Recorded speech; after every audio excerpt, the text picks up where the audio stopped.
What's going on, Raider Nation? An explosive article just came out on ESPN that explains why this season was a shit show and why Pete Carroll doesn't have a job anymore. Stay tuned.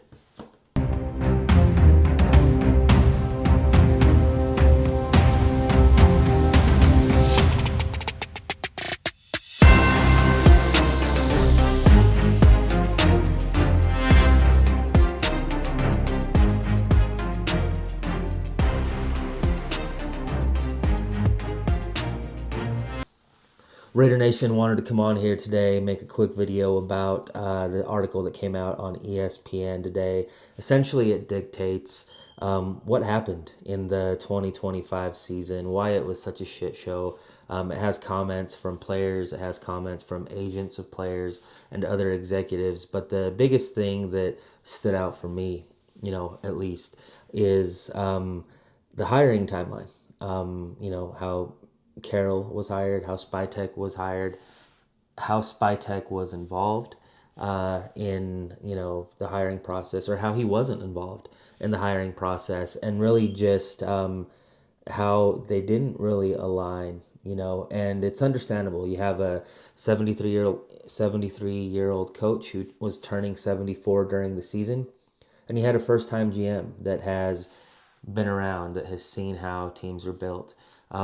One guy probably has a little bit more time to build a team, and the other guy wants to win right now. So you can see now, looking back at how things went, and you kind of felt it a little bit as well. So shout out to Moton over at the Bleacher Report. I think he's one of the guys that talked about it a lot extensively towards the end of the season and during the season as well. So check this timeline out, and this is everything to me right now. So January 21st is when the Raiders announced the hiring of Spytek. 4 days later, the Raiders hired Pete Carroll. And this was after they went after Ben Johnson.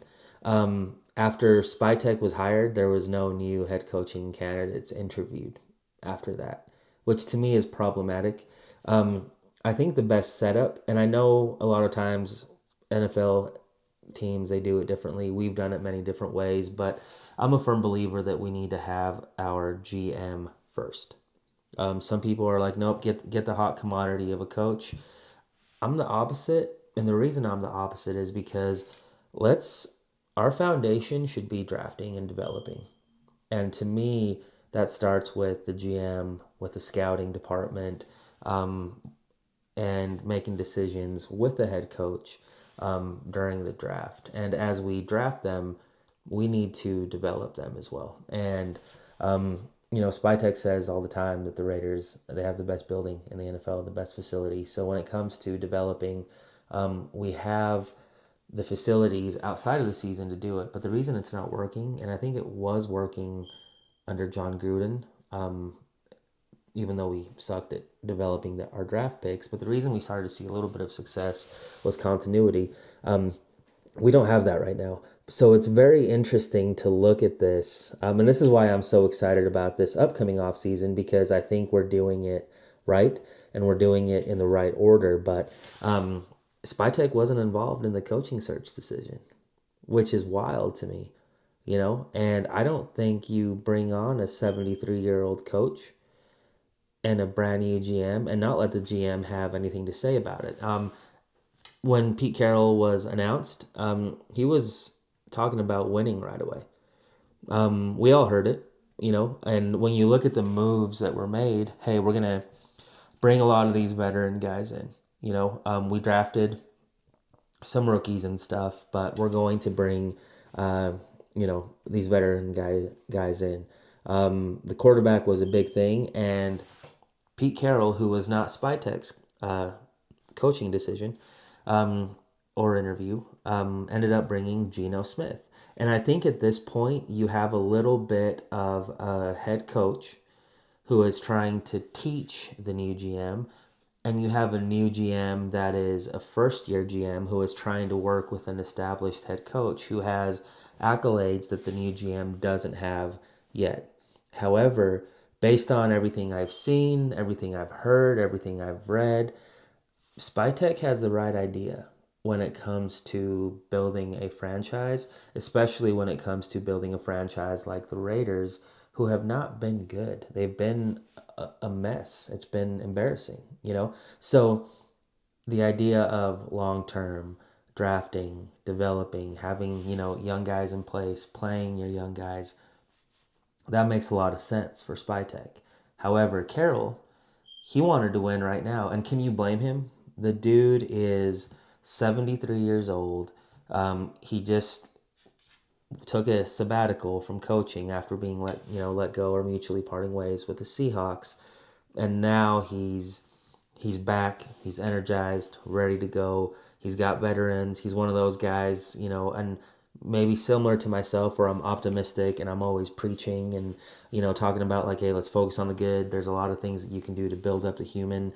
Good vibes, good thoughts, good practices lead to good actions on the field, but it didn't happen. And not only did it not happen, but like we weren't competitive at all. I believe we lost at least 9 games by 10 points, 8 games by 10 points or more. So this wasn't just damn, we'll be back next year. This was a colossal failure. And, he's talking about winning right away in his initial, press conference. Spytek at the league meetings, and this is, according to the article on ESPN, he outlined a long term, draft and develop strategy, which is the right way to do it. So you start to see those things, and then you kind of start to see the mismatch pairing. If you're going to bring in a coach, let the coach bring in his guys. And I talked about this in my last video, but clean house. As much as I hate to say it, like I love Patrick Graham, but whoever we hire as the next head coach, let them pick their staff, because it sounds like it was a shit show when it came to that. Chip Kelly might have been, um, you know, Brady's guy and not Pete Carroll's guy. And here's the hard part: Brady, it sounds like, was involved in all of this, but again, the dude is involved part time, and that is very hard to do. Yes, Spytek said they talk every day, ideas, but there's a big difference there. So there was a lot of influence from Brady. He's the reason Ben Johnson interviewed with the Raiders in the first place. But at the end of the day, I think the Raiders just made a mess of it. And it was not aligned. Now they talk about alignment, right? But it wasn't truly aligned in a way where you can say, hey, our general manager was involved in this. He's able to ask questions. He's able to kind of get a feel and maybe even make the call, which I wouldn't mind. Like if Spytek says no, don't hire the coach. If he wants to do it, hire the coach. So it was interesting. Obviously, offense struggled. We had Chip Kelly. He came in, he was fired. There was all sorts of reports from Chip Kelly's camp, I'm sure, leaking some stuff, and Pete Carroll's camp, the Raiders camp, leaking some stuff about, not being sure about calling play. It's a disaster. And at the end of the day, I don't think Pete Carroll and Chip Kelly were necessarily aligned, as you kind of heard, Pete Carroll saying some things, and then, Chip Kelly saying some things in pressers, and then afterwards, it was just like, oh, this happened here, or I think they were trying to say that, play calls were bad, or, different things like that. And then Chip Kelly's people came, basically, I'm going to not say Chip Kelly's people, but then there was pro Chip Kelly reports that just talked about how Pete Carroll was trying too hard to, run his style of offense and not let Chip Kelly run his. And then the talk of a little bit of nepotism there, which is big, and obviously January 6th, or whatever day it was, where we fired Pete Carroll, which might have been yesterday, which is the 5th. He was fired. So the entire thing was a shit show. But one of the things that a lot of us have talked about during the season, that we're talking about right now, is the issues with nepotism. It's one thing to hire your family when things are going good, and when the aspects of the game that your kids are in charge of are going good, but when shit's going bad and you got your family there, and then things are coming out, and some of the stuff on here, and I'll be honest with you, I don't know if anyone has hired the Carroll boys outside of Pete Carroll in the NFL. Sounds like they had some jobs in college, but not for very long. But Brendan Carroll, he's the offensive line coach. How good was the management of our offensive line? I mean, if we're being serious about it, last year Meredith, and this is what the article says, Meredith did really good at guard. JPJ did really well at center. Had them playing different positions. We drafted 2 offensive linemen this year in the draft or 2025 draft that didn't get to see a lot of playing time, which doesn't make sense because there was a lot of injuries as well. So as you start to kind of read the article, that it explains how different it was for the offensive linemen, how sometimes they didn't know who was going to start where until Saturday because they wanted them to compete. And I think the silliness about this whole idea of competition is the fact that we weren't fucking competitive at all as a team. Because what the hell were we doing? Like especially along the offensive line. And I know a lot of us felt this way.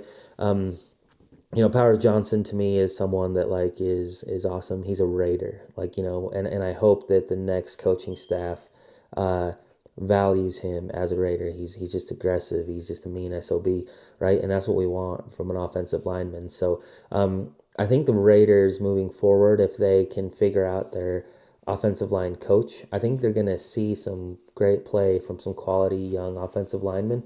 Even Glaze, I still would love to have somebody else, come in and play, right tackle. Give me a first round draft pick or something like that at first round, right there. Nate Carroll as well. He's the assistant quarterbacks coach and game management coach. Again, that was trash. Quarterback play was trash. Didn't matter who was there. It was trash. And game management, I didn't see very good game management. So you start to see those things, and then you start to hear some of these quotes. An agent quote said there was some sort of nepotism, going on. Another agent of a Raiders offensive lineman, and this is agents talking to, ESPN. This offensive line coach is the biggest issue with this team. Everybody knows, and nobody talks about it because it's Pete's son. Everyone talks about it behind the scenes. No one talks about it publicly. That tells you how toxic things started becoming. Now, again, winning solves problems, man. We're smoking cigars in the locker room if we're winning games. It don't matter if it was only our 6th win of the season. We're smoking cigars. However, when you're losing, shit can get pretty bad, and shit starts to really, come out. But the fact that like people were feeling that is huge. Team sources say that the elephant in the room was the nepotism. Like maybe the stuff how he would do. They even talked about like the offensive line having private meetings to fix issues, or the O line struggled with positioning chemistry and coaching clarity. You hear things about in the article it states that even during drills he was having them rush through drills versus teaching technique. And I think that's the problem with everything. Again, I don't know much about Pete's kids. I don't know if they have ever played football. Not that it necessarily matters, but to me, I think if you're going to coach a position, you have got to be a teacher of technique. You have got to really hone in skills. I think of Marinelli, one of Max Crosby's coaches early on as a defensive line coach. He's a teacher. And I think you have to be a teacher, or else you're going to be just a coach's son. And I think for the longest time, until these guys actually prove themselves in a positive way outside of Pete Carroll, it doesn't make sense as to why they were hired. Now, I get it. They were hired, in Seattle, but I swear even when Pete Carroll was there, sometimes Seattle had, bad, offensive line. So it's been super interesting to just kind of read that, to hear those things. And it really just explains why it was such a shit show this year for the Raiders. And it's unfortunate, but it is what it is. And again, because of all this shit that has happened, now we go into this off season and we can start over, but start over in the right way. Spytek can be a part of these interviews. They can have these conversations on the first interview. And really, it comes down to hiring a coach that does. I'd love to win next year. And you damn well better believe that I'm going to break down how the Raiders are going to win a lot of games next year. And I'm going to do it on video too, so you guys can understand my reasoning a little bit better. But yeah, I think having him sit there in the room for that first interview and talk about the long-term development aspects of the game, which by the way, shout out to Tyree Wilson for having a badass game at the end of the year. I hope that's a sign of things to come. Excited about him and excited about the fact that he showed up at that last game and ended with a positive, positive ways: a safety, 2 fumbles, 2 sacks. That's badass. So I hope we continue to get development from our younger guys. Trey Tucker. It was cool to kind of see what he's doing. Beck and Thornton. Not the best years, but it kind of goes back to like, man, like he was trying to win, so he started to not play them a lot, and then I don't know, shit show. That's what we'll call it. That's what it was this year. I expect our rookie class from this year to have a really strong 2026 this upcoming season, and I'm excited to see what that's going to look like, especially for Dante Thornton. You guys, like he's still a freak. He's still big. I think he's got solid hands. And fast, just physical. I think if we allow him to develop and allow him to get the reps and allow him to make those mistakes, I think he's going to be a special player. And I mean, if he becomes that special player and we still have Trey Tucker on the other side, Beck, you know what I mean?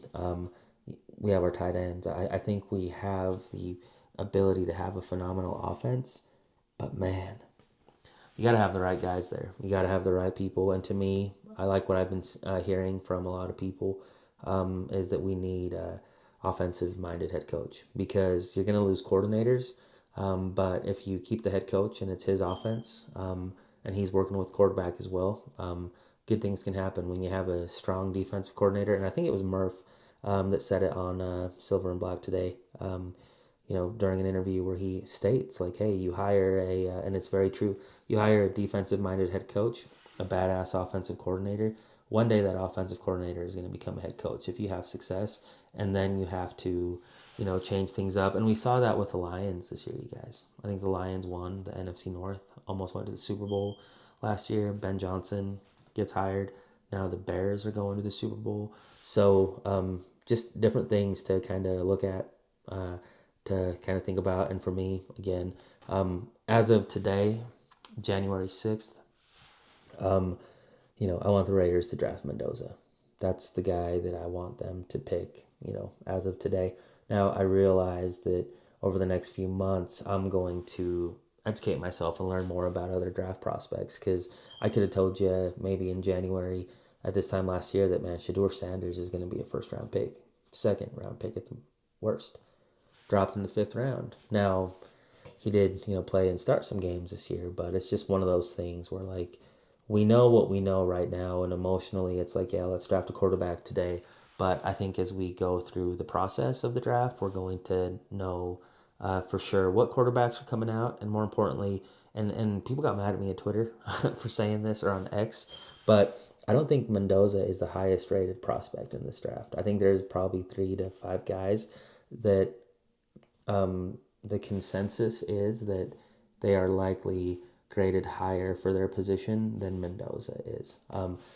Don't be so sensitive about that when that is said, because you're probably going to hear it a lot, over the next few months. It really is. It's not a talent rich draft. Like, there's the big names aren't there, but at the end of the day, we still got to make the picks. And I do think Mendoza is the right pick for the Raiders. So I appreciate you guys, hopping on here with me and just listening to what I'm doing. I want your thoughts on there as well, though. Like, let me know what you're thinking about that article. Do you believe it? Is it true? It looked pretty true as you kind of start to see things play out. But all those quotes were super interesting. And that shit's going to fly as soon as someone's out of the building. So very interesting. Make sure you like and subscribe and all that other stuff that YouTube content creators say. So thank you. Appreciate you. See you later, Raider Nation.